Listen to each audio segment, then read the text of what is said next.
Olá, queridos amigos, eu sou um servo de Deus. Essa é a nossa gota de sabedoria de hoje. Estamos na quinta gota dessa série Aprendendo a Ser Feliz. Na primeira gota, eu dei um pouco da explicação sobre essa pedagogia da busca da felicidade. Agora perceba que o Salmo 1, eu estou utilizando os primeiros dois versículos, ele vai dizer assim, bem-aventurado. É interessante que o que chama a minha atenção é que Jesus, nas bem-aventuranças, no famoso, não é? No épico Sermão da Montanha ou Sermão do Monte, veja que Jesus, ele vai trazer essa mesma palavra, essa palavra hebraica, e ele vai nos mostrar, e de forma muito eloquente, que há um plural na confiança em Deus. E ele vai nos mostrar que de adjetivos a substantivos, de pronomes a vários acentos que eu posso utilizar, da interrogação, a exclamação, da vírgula ao ponto, parágrafo. A vida vai ser sempre uma tentativa de chegar ao ponto final das coisas, à perfeição das coisas, à grandeza das coisas. Então ele vai nos mostrar que a verdadeira felicidade é desfrutar de uma experiência de um coração pacificado em Deus. De um coração que sabe que a vida, ela chega e ela pode ir, e enquanto isso, eu tenho que viver, e viver de forma angustiante, como se já estivesse partindo ou não estivesse aqui, não é um aprendizado. Então, as bem-aventuranças é uma experiência que Jesus mostra para as pessoas que querem viver a vida com Ele. Que as bênçãos que sobrevêm sobre quem confia em Deus, e o salmista vai detalhar isso, é bem-aventurado a pessoa que toma a decisão de não caminhar aleatoriamente. Ô, gente, é interessante quando eu leio os Salmos, eu começo a perceber que há uma cultura que está impregnado nos Salmos.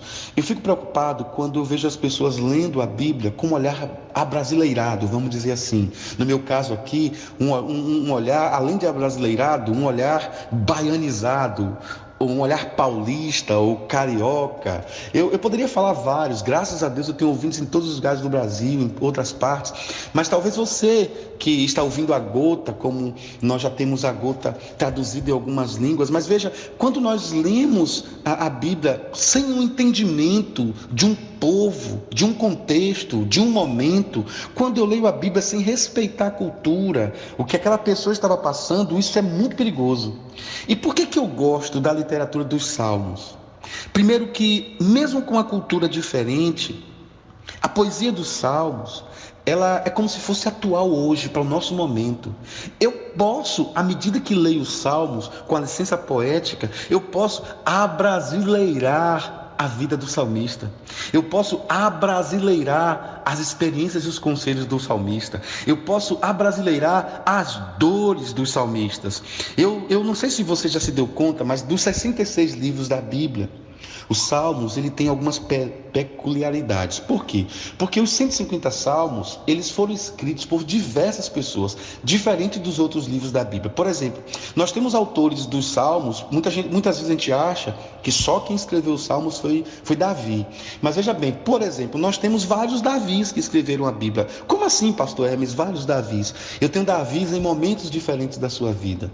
Eu tenho Davi reinando, eu tenho Davi pecando, eu tenho Davi chorando, eu tenho Davi com culpa, eu tenho Davi no campo, eu tenho Davi no palácio. Então são vários Davis no mesmo Davi. E ele escreveu mais da metade desses salmos, entende? Nós temos também o Asaf, que é uma pessoa muito envolvida com canções, com elaboração de conteúdo para adoração, para o culto hebraico. Nós temos os filhos de Coré, que nós não temos noção quantos são. Nós temos Salomão, nós temos Moisés e tantos outros que talvez nós não tenhamos conhecimento.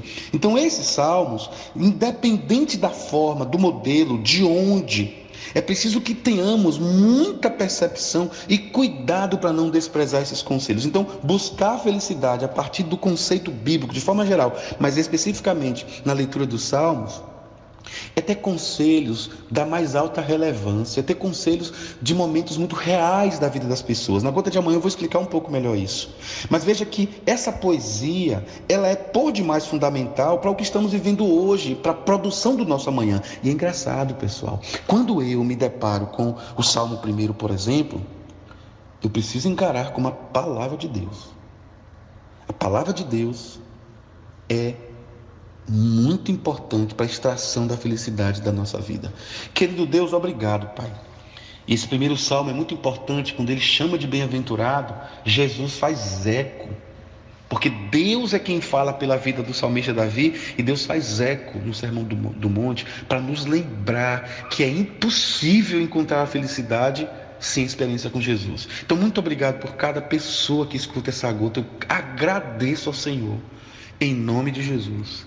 Amém. Grande abraço, pessoal. Fiquem com Deus.